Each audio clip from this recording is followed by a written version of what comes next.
So today I'm going to be talking a little bit about micromobility, data sharing, and dynamic streets. But I want to actually start with how we got to the present day and how the paradigm of shared services has really transformed how people are moving in cities. So if you fast forward now through 2019, it's clear that urban mobility is rapidly changing. We've really transitioned from mobility as a product that one buys, typically a car, to mobility as a service. And this is in large part due to the proliferation of these shared business models and the arrival of dockless bikes and scooters in 2017 and 2018 have really brought that message home. And the challenge is that when it comes to how these new services are changing transportation choices and our use of the public right-of-way, cities and more broadly public agencies are responsible for long-range planning and financing, and they've largely been in the dark.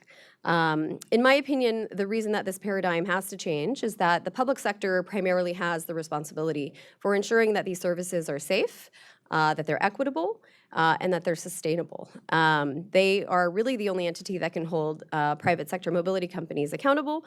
And so we need to understand how they're making progress or not making progress towards those goals, and then to adjust policy accordingly. But on the flip side, we are also seeing some pretty concrete evidence that having access to services like Uber and Lyft and new shared mobility services are also materially impacting people's decisions to own a car.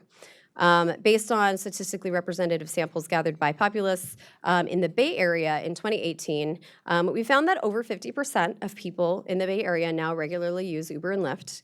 And among them, 21% of those people do not own a car, have gotten rid of a car, or have postponed vehicle ownership, with about 10% having shed a car or decided not to get a car. And then the other 10% having not had a car to begin with and haven't change their decisions dramatically.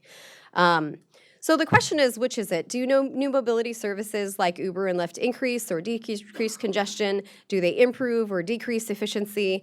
The answer is obviously both. I mean, you are all researchers in this room, so you know that answers are not simple. They are complex. And at the end of the day, what we need is access to better data and a more interactive experience between public agencies and new mobility services in order to achieve progress towards these public goals that we all care about, including safety, efficiency, and equity. What's perhaps most exciting from a public agency perspective is that there's been a major shift in the past year, largely due to micromobility, whereby cities have started to decide that if new mobility companies want to operate in the public right-of-way, or perhaps more importantly, park in the public right-of-way, they need to share data. They will pay with data so that cities can measure progress towards goals. So in many ways, cities are now viewing scooters as a testing ground for managing all things that move, from scooters back to Uber and Lyft and whatever new services may arrive in the future, sidewalk delivery robots, et cetera. And many cities are now requiring access to real-time data, in addition to historic data from shared bikes, scooters, for the purposes of monitoring compliance with policies such as vehicle fleet caps, incident management, as well as to harness this new information for long-range planning. So a key question is what lies in the road ahead. With micromobility data sharing regulations, many cities are really paving the way to access better data about how we're using vehicles on our streets so that they can make important decisions about how to allocate curb space, price, curb, and street space, and ultimately deliver urban transportation that's freely moving, that's affordable and clean. And then finally, for reasons we don't fully understand yet, micromobility attracts a broader segment of users. We'll commonly hear this anecdotally, but we also have found in our data that you have more women, more minorities that are using these services than used previous shared bike share services. And then when you dig into demographic data for typical bike to work data, also a different segment of users.